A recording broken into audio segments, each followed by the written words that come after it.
Cigre Serokê Komayê Partî Lütfü Türkan bi armanca Wezîrê Navxwayê Tirkiye Süleyman Soylu bibersivîne girêdayî navê Partiya Azadiya Kurdistanê pêşniyazpirsek da parlamentoya Tirkiye. û di pêşniyazpirsê da Lütfü Türkan dipirse ku Kurdistan kê derê ye. Her wiha Türkan di pêşniyazpirsê da dipirse ku li Tirkiye çawa ji bo partiyek siyasî ku navê Kurdistanê tê de heye biryara fermîbûnê hatiye dayîn û çawaniya vê yekê ji Süleyman Soylu dike. Îcar bi rastî em înca bang li Lütfî Türkan li Soylî dike, em jî li Lütfî Türkan, Soylî û hemû rayedarên dewletê dikin.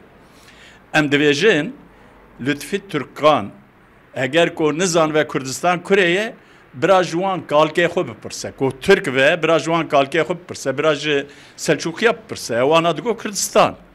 Bira ji Mustafa Kemal bipirse, ew jî digo Kurdistan. Heta dema ku rêzdar Serok Mesûd Barzanî hat Amedê ew Serokkomarê Tirkiye Recep Tayyip Erdoğan jî got Kurdistan. Bira ji wî bipirse.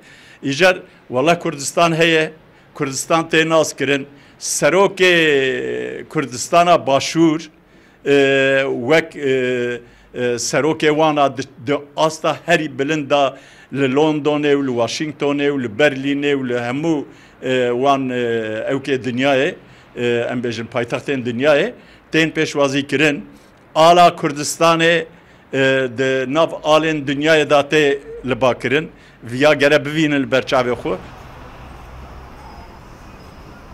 Di halê heyî da li Tirkiye Partiya Azadiya Kurdistan, Partiya Sosyalist a Kurdistan, Partiya Komünist a Kurdistan, Partiya Demokrat a Kurdistan a Tirkiye jî di tev de çar partiyên Kurdî yên fermî hene ku ji ber pêva Kurdistan û naveroka bernameyên xwe li wan doz hatine vekirin û dozên wan hê jî berdewam in. Partiya Azadiya Kurdistan ya ku îro li ser navê û niqaş tên kirin di sala 2017 û 2020 da du kongreyên xwe yê asayî bi fermî li dar xistiye û li gor rêzika nodemîna destûra bingehîn weke partiyek siyasî bi fermî hatiye qebûl kirin. Vî pêşniyaz pirsa Lütfî Türkan serî binê xetereyî.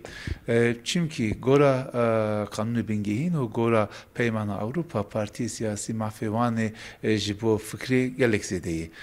Li welatekî sistemekî kare di meriyetê de bi fakat partiyê siyasî dî jî vî sistemê karin alternatîfê bînin ziman. Lîro Türkiye üniter sistemê fakat partikî kare sistema federasyonê ya jî sistema xweserî jî bi fikri o viya ji bo viya programa xwe bîne ziman dibira pirsgirêkê tuneyî. Li aliyek din her çendî bawayek fermî partiya Pakê hatibe vekirin jî di çileyê 2019 da ji aliyê dadgeha destûrê ve doza girtinê lê hatiye vekirin û doza girtinê ya Pakê hê jî berdewam e. Abdûselam Akîncî Rûdaw, Amed.